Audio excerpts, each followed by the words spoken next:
Assalamualaikum warahmatullahi wabarakatuh.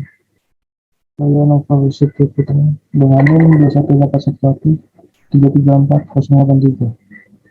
Saya akan menjelaskan tentang materi saya, konsep administrasi. Pengertian administrasi. Cara atau sarana menggerakkan organisasi dengan tugas mengarahkan organisasi mencapai tujuan-tujuan yang diinginkan. Hodgkinson tahun 1978 mendefinisikan administrasi adalah aspek-aspek yang lebih banyak urusan dengan formulasi tujuan, masalah-masalah yang menyangkut nilai dan komponen manusia dalam organisasi. Administrasi didefinisikan sebagai keseluruhan proses kerjasama antara dua orang atau lebih yang didasarkan atas rasionalitas tertentu dalam rangka pencapaian tujuan yang telah ditentukan. Sebelumnya dengan memanfaatkan sarana dan prasarana tertentu secara berdaya guna dan berhasil guna.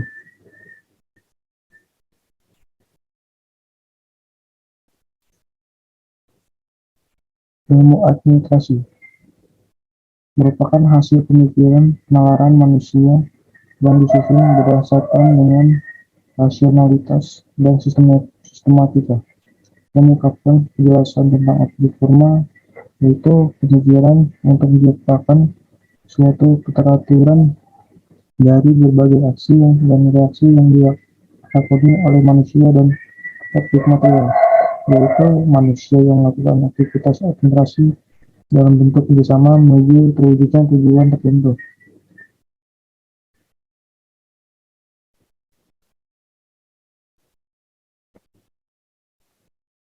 Bidang filsafat ilmu administrasi sebagai berikut. Pertama, ada ontologis. Ontologis sebagai dasar pemikiran manusia yang mengabarkan tentang kebenaran dasar atau a priori yang dikandung oleh ilmu administrasi itu sendiri. Kedua, ada epistemologis. Perkembangan ilmu administrasi dalam pemikiran manusia terhadap rasionalitas melahirkan pandangan yang bercakrawala dan tidak dapat dijangkau sampai batas akhirnya. Yang ketiga, ada aksiologis. Ilmu administrasi akan memberikan makna yang hakiki apabila dapat dimakan dalam berbagai aspek kehidupan manusia, sehingga memberikan kemudahan dan kelayakan berpikir serta bertindak bagi manusia yang mendalami ilmu administrasi.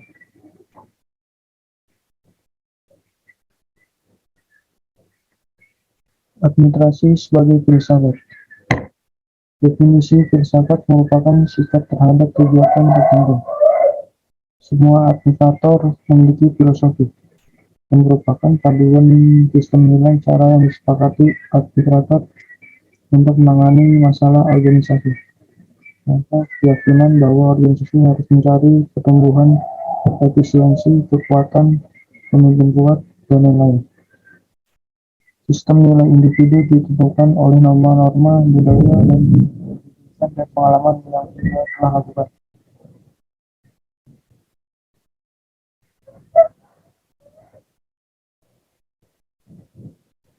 Perbedaan administrasi dan manajemen menurut Hodgkinson.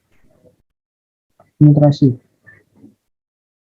fokus ke arah penetapan arah, berada pada level atas, berorientasi pada tujuan, pola pikir sebagai seni atau art.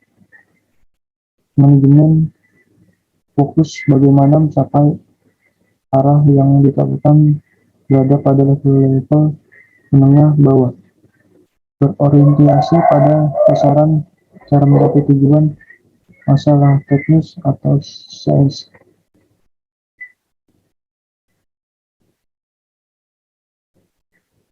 Etika.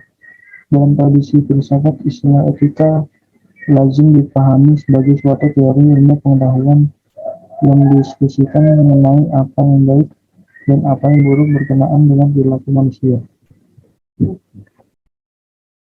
Dengan kata lain, etika merupakan usaha dengan akal budinya untuk menyusun teori mengenai penyelenggaraan hidup yang baik. Moralitas berkenaan dengan tingkah laku yang konkret, sedangkan etika bekerja dalam level teori. Nilai-nilai etis yang dipahami, diyakini, dan berusaha diwujudkan dalam kehidupan nyata, kadang-kala disebut etos.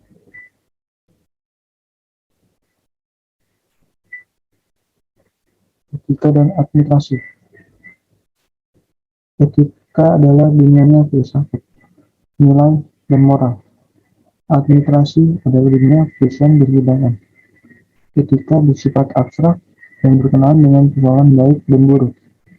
Sedangkan administrasi adalah konkret dan harus mewujudkan apa yang diinginkan atau get the job done. Pembicaraan tentang etika dalam administrasi adalah bagaimana mengaitkan keduanya. Bagaimana gagasan-gagasan administrasi seperti keterlibatan, efisiensi, pemanfaatan, produktivitas dapat menjelaskan etika dalam praktiknya. Dan bagaimana gagasan-gagasan dasar etika mewujudkan yang baik dan menghindari yang buruk itu dapat menjelaskan hakikat administrasi.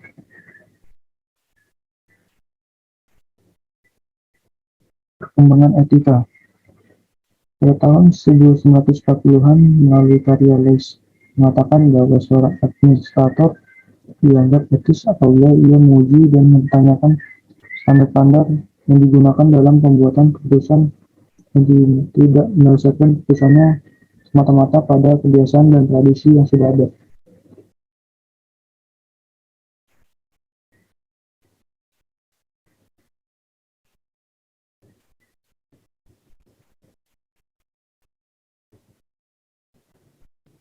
Pada tahun 1950-an mulai perkembangan pola pemikiran baru melalui karya Anderson bahwa standar-standar yang digunakan sebagai dasar keputusan tersebut dapat mungkin merefleksikan nilai dasar dari masyarakat yang dilayani.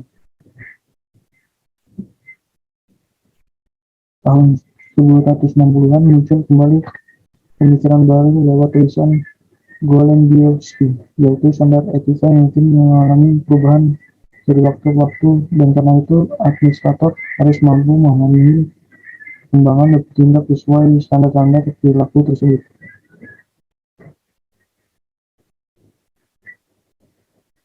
Tahun 1970-an, John Roth dan Terry Cooper menyarankan agar administrator dapat menggunakan regime North, yaitu nilai-nilai keadilan, kesamaan, dan kebebasan sebagai dasar pengambilan keputusan terhadap berbagai alternatif kebijaksanaan dalam pelaksanaan tugas-tugasnya. Dengan cara demikian, maka administrator publik dapat menjadi lebih etis atau being ethical. Kedua, Cooper ketika sangat melibatkan substantif reasoning tentang kewajiban, konsekuensi, dan tujuan akhir, dan bertindak etis atau doing ethics dalam melibatkan pemikiran yang sistematis tentang nilai-nilai yang melekat pada pilihan-pilihan dalam pengambilan keputusan. Pemikiran Cooper bahwa administrator yang etis adalah administrator yang selalu terikat pada tanggung jawab dan peranan organisasi, sekaligus bersedia menerapkan standar etika secara tepat pada pembuatan keputusan administrasi. Kemudian dari hasil saya tidak ada salah atau kata yang salah. Mohon maaf. Saya tutup. Assalamualaikum warahmatullahi wabarakatuh.